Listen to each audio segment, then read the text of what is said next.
Hello, ഇന്നത്തെ കഥയിലേക്ക് എല്ലാവർക്കും സ്വാഗതം. ചാനൽ ആദ്യമായിട്ട് കാണുന്നവരാണെങ്കിൽ ഒന്ന് സബ്സ്ക്രൈബ് ചെയ്തിട്ട് ലൈക്ക് ചെയ്യണേ. അങ്ങനെ മനോഹരമ്മാവൻ കാത്തു നിൽക്കുകയാണ് മനീഷിനെ ചായക്കടയിൽ. ഒരുപാട് നേരമായിട്ട് അയാളിങ്ങനെ ചിന്തിക്കുന്നുണ്ട്. മണി 8 ഇതുവരെ ഇത്ര നേരമായിട്ടും മനീഷ് എത്തിയില്ലല്ലോ. അങ്ങനെ ചിന്തിച്ചുകൊണ്ടിരിക്കുമ്പോഴാണ് മനീഷ് അങ്ങോട്ടേക്ക് വരുന്നത്. അങ്ങനെ ഹെൽമെറ്റൊക്കെ മാറ്റി മനീഷ് ചായക്കൊക്കെ ഓർഡർ ചെയ്ത് അവിടെ നിൽക്കുകയാണ്. ആ സമയത്ത് വേഗം തന്നെ അമ്മാവൻ എന്ത് ചെയ്യുന്നത് വെച്ച് കഴിഞ്ഞാൽ ആ ഗുണ്ടകളെ വിളിച്ച് പറയുകയാണ്, ഡാ അവനിവിടെ എത്തിയിട്ടുണ്ട്, എത്രയും വേഗം ഇങ്ങോട്ടേക്ക് വാ. അപ്പോൾ അവരും പറയുന്നുണ്ട്, ഞങ്ങൾ ഈ പരിസരത്ത് തന്നെ ഉണ്ട്. മനീഷ് ചായ വാങ്ങി കുടിച്ചുകൊണ്ടിരിക്കുമ്പോഴാണ് ഗുണ്ടകൾ അവിടെ എത്തിയിട്ടുണ്ടായിരുന്നത്. അവർ വേഗം തന്നെ അമ്മാവനെ വിളിച്ച് പറയാണ്, ചേട്ടാ ഞങ്ങൾ ഈ ചായക്കടയുടെ മുന്നിൽ എത്തിയിട്ടുണ്ട്. അവരെ നോക്കിക്കൊണ്ട് അയാൾ ശബ്ദം താഴ്ത്തി പറയാണ്, ഡാ എൻ്റെ വലതുവശത്തായിട്ട് ബ്ലൂ ആൻഡ് വൈറ്റ് ഷർട്ട് ഇട്ടിട്ട് ഒരുത്തൻ ചായ കുടിച്ചുകൊണ്ട് നിൽക്കുന്നത് കണ്ടോ? ആ കണ്ടേട്ടാ, അവനെയാണ് നിങ്ങൾ വരട്ടേണ്ടത്. ഓക്കെ ഏട്ടാ, ഞങ്ങൾ നോക്കിക്കോളാം. അവൻ ബൈക്കെടുത്ത് ഇവിടെ നിന്ന് ഇറങ്ങട്ടെ, അവനെ ഫോളോ ചെയ്ത് ആളില്ലാത്ത സ്ഥലത്ത് വെച്ച് നമുക്ക് അവനെ വരട്ടാം. ഓക്കെ പറഞ്ഞ അയാൾ കോള് കട്ട് ചെയ്യാണ്. ആ സമയം കൊണ്ട് മനീഷ് ചായ കുടിച്ചിട്ട് ഗ്ലാസ് അവിടെ തിരിച്ചേൽപ്പിച്ച് പണമൊക്കെ കൊടുത്ത് അങ്ങനെ ഹെൽമെറ്റും വെച്ചിട്ട് മനീഷ് വേഗം ബൈക്കെടുത്ത് പോവുകയാണ്. ആ സമയത്ത് പിന്നെ ശബ്ദം കൂട്ടിയിട്ട് തന്നെ ആ മനോഹരൻ അമ്മാവൻ ഗുണ്ടകളോട് പറയുന്നുണ്ട്, ഡാ വാടാ. അങ്ങനെ അയാൾ വേഗം തന്നെ ചായ ഗ്ലാസ് തിരിച്ചു കൊടുത്ത് പണവും കൊടുത്തതിന് ശേഷം മാസ്ക് വെച്ചുകൊണ്ട് അവർ ആ ഗുണ്ടകൾക്കൊപ്പം തന്നെ വണ്ടിയിൽ കയറുകയാണ്. അങ്ങനെ അവർ 4 പേരും കൂടെ മനീഷിനെ ഫോളോ ചെയ്യാണ്. കുറച്ചു ദൂരം മുന്നോട്ട് പോയതിന് ശേഷം ഒരാളില്ലാത്ത സ്ഥലത്തെത്തിയ സമയത്ത് മനീഷിൻ്റെ വണ്ടിയെ അവർ ഓവർടേക്ക് ചെയ്തിട്ട് മനീഷിൻ്റെ വണ്ടിക്ക് ക്രോസ് ആയിട്ട് നിർത്തുകയാണ്. എന്നിട്ട് ദേഷ്യത്തോടെ അവരെല്ലാവരും കൂടെ വണ്ടിയിൽ നിന്ന് ഇറങ്ങിയിട്ട് മനീഷിനോട് വണ്ടിയിൽ നിന്ന് ഇറങ്ങാൻ പറയുകയാണ്. ആ സമയത്ത് മനീഷ് ഇറങ്ങി ഹെൽമെറ്റൊക്കെ മാറ്റിയിട്ട് ചോദിക്കുന്നുണ്ട്, ആരാ നിങ്ങളൊക്കെ? മനോഹരൻ അമ്മാവനാണെങ്കിൽ ഹെൽമെറ്റ് വെച്ചിട്ടുണ്ടായിരുന്നില്ല, പകരം അയാൾ മാസ്കാണ് വെച്ചിട്ടുള്ളത്. ആ സമയത്ത് അയാൾ മനീഷിനോട് പറയുന്നുണ്ട്, ഡാ ഞങ്ങൾ ആരാണെന്നൊക്കെ ഉള്ളത് അവിടെ നിൽക്കട്ടെ, നിൻ്റെ നാട് എവിടെയാടാ? അപ്പോൾ മനീഷ് അയാളോട് പറയാണ്, പട്ടാമ്പിക്കടുത്തുള്ള ഒരു ഗ്രാമത്തിലാ. എന്താ ചോദിക്കുന്നേ? മനീഷ് തിരിച്ചു ചോദിച്ചിട്ടുണ്ട്. അപ്പോൾ ഗുണ്ടകളിൽ ഒരാൾ പറയാണ്, പട്ടാമ്പിയിലുള്ള നീ എന്തിനാടാ ഇവിടെ വന്ന് പ്രശ്നം ഉണ്ടാക്കുന്നേ? അപ്പോൾ മനീഷിനൊന്നും മനസ്സിലാവുന്നില്ല. അവൻ തിരിച്ചു ചോദിക്കുകയാണ്, നിങ്ങൾ എന്തൊക്കെയാ ഈ പറയുന്നേ? ഞാൻ ആരുമായിട്ടാണ് പ്രശ്നം ഉണ്ടാക്കിയേ? അപ്പോൾ മനോഹരൻ അമ്മാവൻ പറയുന്നുണ്ട്, ഡാ നീ ആർക്കും പ്രശ്നം ഉണ്ടാക്കാതിരിക്കാനാണ് ഞങ്ങൾ ഇവിടെ വന്ന് നിന്നെ കണ്ടത്. മനീഷിനൊന്നും മനസ്സിലാവുന്നുണ്ടായിരുന്നില്ല അവരെന്തൊക്കെ ഈ സംസാരിക്കുന്നതെന്ന്. അതുതന്നെ മനീഷ് അവരോട് പറയുകയാണ്, എനിക്ക് നിങ്ങൾ പറയുന്ന ഒന്നും മനസ്സിലാവുന്നില്ല. അപ്പോൾ ഗുണ്ടകളിൽ ഒരുത്തൻ പറയുന്നുണ്ട്, നീ അത്ര മനസ്സിലാക്കിയാൽ മതി. ഇന്ന് രാത്രി തന്നെ നിൻ്റെ കെട്ടും പാണ്ടവും എടുത്തിട്ട് നീ ഈ നാട് വിട്ടോളണം. നാളെ നേരം വെളുക്കുമ്പോൾ നിന്നെ ഇവിടെ കണ്ടുപോകരുത്, നിൻ്റെ നിഴല് പോലും. അപ്പോൾ മനീഷ് വീണ്ടും ചോദിക്കുകയാണ്, നിങ്ങൾ എന്തൊക്കെ ഈ പറയുന്നത്? എന്നോട് എന്തിനാ നാട്ടിൽ പോകാൻ പറയുന്നേ? ആദ്യം നിങ്ങൾ ആരാണെന്ന് പറ. എല്ലാവരും ഹെൽമെറ്റ് ഒന്ന് മാറ്റിക്കേ. അപ്പോൾ അതിലൊരുത്തൊരു ദേഷ്യം വന്നു, നാട്ടിലേക്ക് പോകാൻ പറഞ്ഞാൽ പിന്നെ തർക്കിച്ചുകൊണ്ട് നിൽക്കുന്നോടാ എന്നും പറഞ്ഞിട്ട് മനീഷിൻ്റെ കവിളത്ത് നോക്കി ഒന്ന് പൊട്ടിച്ചു കൊടുക്കുകയാണ്. ആ അടിയിൽ തന്നെ മനീഷ് പെട്ടെന്നുള്ള പ്രതീക്ഷിക്കാത്ത അടിയായതുകൊണ്ട് തന്നെ മനീഷ് അവിടെ നിലത്ത് വീണുപോയി. അവൻ ദേഷ്യത്തോടെ തിരിഞ്ഞ് ആ ഗുണ്ടയെ നോക്കുന്നുണ്ട്. ആ സമയത്ത് മനോഹരൻ അമ്മാവൻ ആ ഗുണ്ടയോട് പറയാണ്, ഡാ കുറച്ചുകൂടി സ്നേഹത്തെ പറഞ്ഞ് മനസ്സിലാക്കടാ. കേട്ടില്ലെങ്കിൽ പോരെ അടിയോ ഇടിയോ ഒക്കെ. തുടക്കത്തിൽ തന്നെ ഇങ്ങനെ അടിച്ചാൽ എങ്ങനെയാ? അപ്പോഴേക്കും മനീഷ് ദേഷ്യത്തോടെ ചാടി എണീറ്റിട്ടുണ്ടായിരുന്നു. എന്നിട്ട് അവൻ എല്ലാവരോടും ചോദിക്കുകയാണ്, ആരാടാ നിങ്ങളൊക്കെ? എന്നോട് എന്തിനാ എന്നെ വിരട്ടി നാട്ടിലേക്ക് പോകാൻ പറയുന്നേ? ഞാൻ പോകുന്നില്ലടാ, നിങ്ങൾ എന്ത് ചെയ്യും? മനീഷും തിരിച്ച് ദേഷ്യത്തോടെ തന്നെയാണ് സംസാരിക്കുന്നത്. അപ്പോഴേക്കും ഗുണ്ടകൾക്കും ദേഷ്യം കയറാണ്. പോവില്ലേ? നീയായിട്ട് പോയാൽ നിനക്ക് കൊള്ളാം, ഞങ്ങളായിട്ടാണ് നിന്നെ അയക്കുന്നതെങ്കിൽ പീസ് പീസാക്കി പാർസൽ ചെയ്യും. അവൻ മനീഷിനെ നോക്കി വിരട്ടുകയാണ്. മനീഷ് ഒന്നും പറയാതെ നിൽക്കുന്നുണ്ട്. അപ്പോൾ അവൻ വീണ്ടും ചോദിക്കുന്നുണ്ട്, ഏതാ നിനക്ക് വേണ്ടത്? മനീഷ് അതിനും ഒന്നും പറഞ്ഞില്ല. അപ്പോഴേക്കും മനോഹരൻ അമ്മാവൻ പറയുന്നുണ്ട്, ഡാ അവനെ പിടിച്ചോണ്ട് വാടാ. അങ്ങനെ അവർ 3 ഗുണ്ടകളും ചേർന്ന് മനീഷിനെ പിടിച്ച് വലിച്ച് അവിടുന്ന് കൊണ്ടുപോവാണ്. മനീഷ് അവരെ കയ്യിൽ നിന്ന് രക്ഷപ്പെടാനും കുതറാനൊക്കെ ഒരുപാട് ശ്രമിക്കുന്നുണ്ടെങ്കിലും അവരവനെ ബലമായിട്ട് പിടിച്ചുകൊണ്ട് പോവുകയാണ്. നേരം പുലർന്നപ്പോൾ ചന്ദ്രിക അലക്കിയ തുണികളൊക്കെ വിരിച്ചിടുകയാണ്. ആ സമയത്താണ് ബാൽക്കണിയിലേട്ടായിട്ട് ജാനകി മാഡം വരുന്നത്. ജാനകി മാഡം കുറച്ചു നേരം ചന്ദ്രികയെ തന്നെ നോക്കി നിന്നതിന് ശേഷം അവൾ വിളിക്കുകയാണ്, ചന്ദ്രികയെ ഒന്നിങ്ങോട്ടേക്ക് വാ. അപ്പോൾ ചന്ദ്രിക പേടിയോടുകൂടിയാണ് അങ്ങോട്ടേക്ക് പോകുന്നത്. എന്താ മാഡം? അവൾ ചോദിക്കുന്നുണ്ട്. അപ്പോൾ ജാനകി പറയാണ്, ആരതിക്കും സിദ്ധുവിനും ഒരു വീട്ടിൽ നിന്ന് തന്നെ ആലോചന വന്നിട്ടുണ്ട്. അവരെ രണ്ടുപേരെയും ഒരേ വീട്ടിൽ നിന്ന് തന്നെയാണ് വിവാഹം കഴിപ്പിക്കാൻ പോകുന്നത്. ആരതിയുടെ വിവാഹം നടക്കണമെങ്കിൽ ആരതി വിവാഹം കഴിക്കാൻ പോകുന്ന പയ്യൻ്റെ സഹോദരിയെ സിദ്ധു വിവാഹം കഴിക്കണം. അത് കേട്ടതും ചന്ദ്രിക ആകെ വല്ലാതെ ആവുകയാണ്. അവളൊന്നും മറുപടി പറയുന്നില്ല. അപ്പോൾ ജാനകി പറയുന്നുണ്ട്, ആരതിയെ പയ്യൻ വിവാഹം കഴിക്കണമെങ്കിൽ അവൻ്റെ സഹോദരിയെ സിദ്ധു വിവാഹം കഴിക്കണമെന്ന് അവൻ ഉറപ്പിച്ചു പറയുക. ആരതിക്ക് ആ പയ്യനെ ഒരുപാട് ഇഷ്ടമായി. ആരതിക്ക് വിവാഹം എന്നൊന്നുണ്ടെങ്കിൽ അത് ആ പയ്യനുമായിട്ടായിരിക്കുമെന്ന് അവൾ ഉറപ്പിച്ചു പറഞ്ഞിരിക്കുക. അതുകൊണ്ട് സിദ്ധാർത്ഥ് ഈ വിവാഹത്തിന് സമ്മതിച്ചേ മതിയാവൂ. ആ സമയത്ത് ചന്ദ്രിക ആകെ വല്ലാതായിട്ട് നിൽക്കുകയാണ്. അവൾക്കൊന്നും പറയാൻ സാധിക്കുന്നുണ്ടായിരുന്നില്ല. അപ്പോൾ ജാനകി കുറച്ചൊരു ദേഷ്യത്തോടെയാണ് സംസാരിക്കുന്നത് പിന്നീട്. പക്ഷേ സിദ്ധാർത്ഥ് ആ പെൺകുട്ടിയെ വിവാഹം കഴിക്കാൻ സാധിക്കില്ല എന്നാണ് പറയുന്നത്. അങ്ങനെ അവൻ പറയുന്നതിൻ്റെ പിന്നിലെ ഒരേ ഒരു കാരണം അത് നീയാ. അത് കേട്ടതും ചന്ദ്രിക ആകെ ഞെട്ടിത്തരിച്ചു നിൽക്കുകയാണ്. നീ ഇവിടെ ഉള്ളതുകൊണ്ടാ അവൻ മറ്റാരെയും വിവാഹം കഴിക്കില്ല എന്ന് പറയുന്നത്. അവനെ എങ്ങനെ പറഞ്ഞ് മനസ്സിലാക്കണമെന്ന് എനിക്കറിയില്ല. അതുകൊണ്ടാണ് ഞാൻ നിന്റെ മുന്നിൽ വന്ന് നിൽക്കുന്നേ. അതിനും മറുപടി പറയാനാവാത്ത അവസ്ഥയെ കുഴങ്ങി നിൽക്കുകയാണ് ചന്ദ്രിക. അപ്പോൾ ജാനകി വീണ്ടും പറയുന്നുണ്ട്, നീ മനസ്സ് വെച്ചാൽ ഈ 2 വിവാഹവും നന്നായിട്ട് നടക്കും. ഞാനെന്താ അങ്ങനെ പറഞ്ഞേന്ന് വെച്ചാൽ നീ തന്നെ സിദ്ധുവിനോട് അമ്മ കാണിച്ചു തന്ന പെൺകുട്ടിയെ വിവാഹം കഴിക്കണമെന്നും എന്നെ മറക്കണമെന്നും പറയണം. ചന്ദ്രിക വല്ലാത്ത ധർമ്മസങ്കടത്തിലായിട്ട് നിൽക്കുകയാണ്. അപ്പോൾ ജാനകി പറയുന്നുണ്ട്, അങ്ങനെ നീ പറഞ്ഞാൽ അവൻ്റെ മനസ്സ് മാറുമെന്നും അവൻ ഈ വിവാഹത്തിന് സമ്മതിക്കുമെന്നും എനിക്ക് ഉറപ്പുണ്ട്. ചന്ദ്രിക ഒന്നും പറയാനാവാതെ തല താഴ്ത്തി നിൽക്കുകയാണ്. ആ സമയത്ത് വീണ്ടും ജാനകി പറയുന്നുണ്ട്, നീ അവനെ വിവാഹം കഴിക്കില്ലെന്നും നിനക്കവനെ ഇഷ്ടമല്ലെന്നുമല്ലേ നീ പറഞ്ഞിട്ടുണ്ടായിരുന്നത്.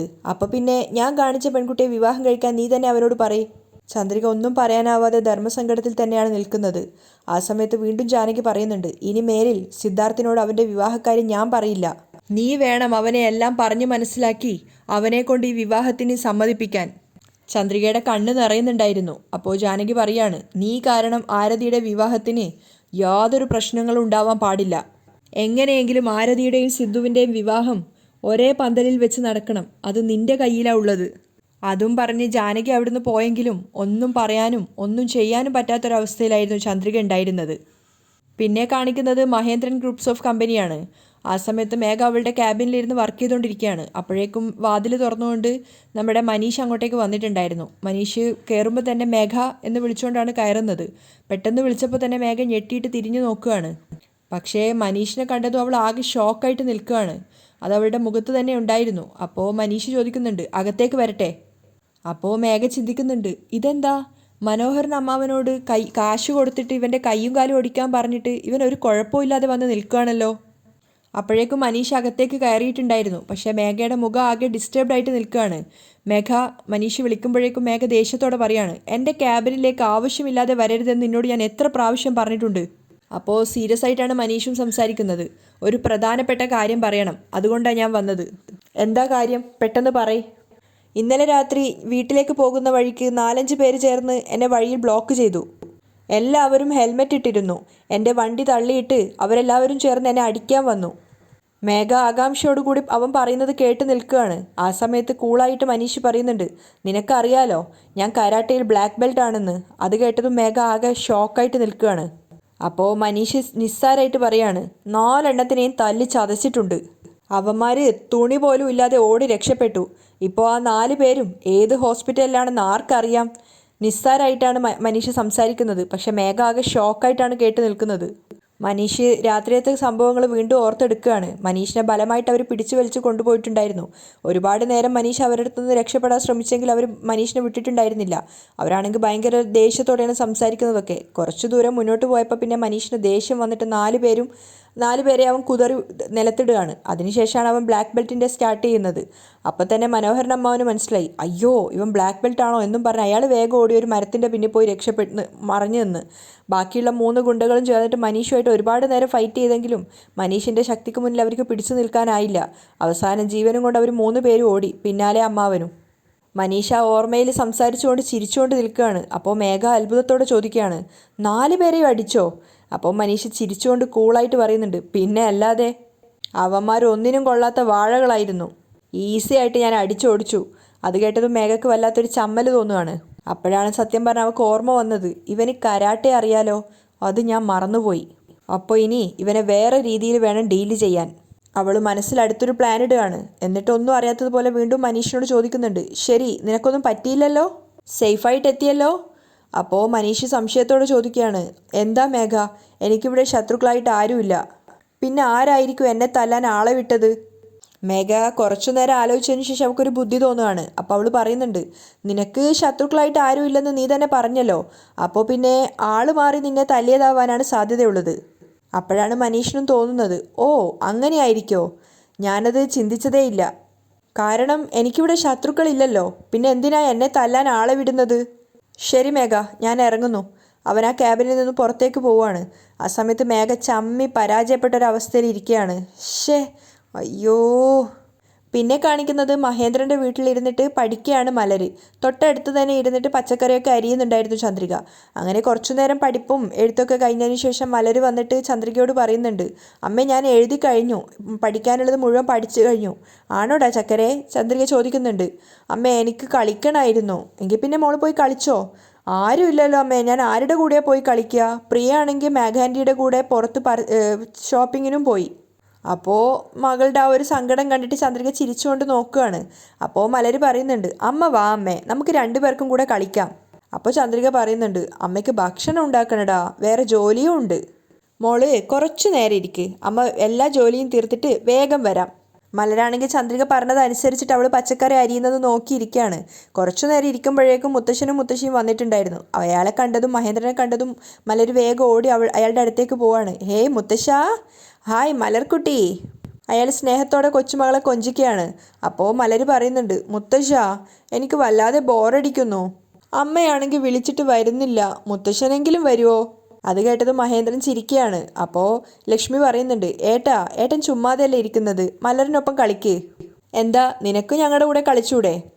ശരി, ഞാനും കളിക്കാം. അവരുടെ ആ ഒരു കുട്ടിത്തം കണ്ടിട്ട് ചന്ദ്രികയ്ക്ക് തന്നെ അത്ഭുതം തോന്നുകയാണ്, എന്താ ഇവർ ചെയ്യുന്നതെന്ന് വിചാരിച്ചിട്ട്. അപ്പോൾ അവർ സ്നേഹത്തോടെ മലരിനോട് ചോദിക്കുന്നുണ്ട്, എന്താ നമ്മൾ കളിക്കുക? നമുക്ക് ഒളിച്ച് കളിക്കാം. മുത്തശ്ശൻ കണ്ണുപൊത്തിക്കോ, ഞാനും മുത്തശ്ശിയും ഒളിക്കാം. മുത്തശ്ശൻ ഞങ്ങളെ കണ്ടുപിടിക്കണം. അപ്പോഴേക്കും ചന്ദ്രിക പറയാണ്, മലർ മുത്തശ്ശനെയും മുത്തശ്ശിയെയും ശല്യം ചെയ്യാതെ. അപ്പോഴേക്കും മഹേന്ദ്രൻ പറയുന്നുണ്ട്, സാരമില്ല ചന്ദ്രികയെ, ഇവളോടൊപ്പം കളിക്കുമ്പോൾ കിട്ടുന്ന സന്തോഷം വേറെ എവിടെയും കിട്ടില്ല. പിന്നെ ചന്ദ്രിക കൂടുതലായിട്ടൊന്നും പറയുന്നില്ല, അവളും പുഞ്ചിരിക്കുകയാണ്. അപ്പോൾ മഹേന്ദ്രൻ പറയുന്നുണ്ട്, മലർ നീയും ലക്ഷ്മിയും ഒളിച്ചോ, അപ്പോഴേക്കും ഞാൻ കണ്ണുപൊത്താം. അങ്ങനെ മഹേന്ദ്രൻ കണ്ണുപൊത്തിയിട്ട് എണ്ണയാണ്. ആ സമയം കൊണ്ട് ലക്ഷ്മിയും മലരും വേഗം പോയി ഒളിക്കുന്നുണ്ട്. അവരുടെ ആ ഒരു കുട്ടിത്തം നിറഞ്ഞ കളിയൊക്കെ കാണുമ്പോൾ ചന്ദ്രികയ്ക്കും ചിരി വരുന്നുണ്ടായിരുന്നു. മലരിനൊപ്പം കളിക്കുന്ന സമയത്ത് മഹേന്ദ്രൻ ഒരു ചെറിയ കുട്ടിയെ പോലെ തന്നെയാണ് പെരുമാറുന്നത്.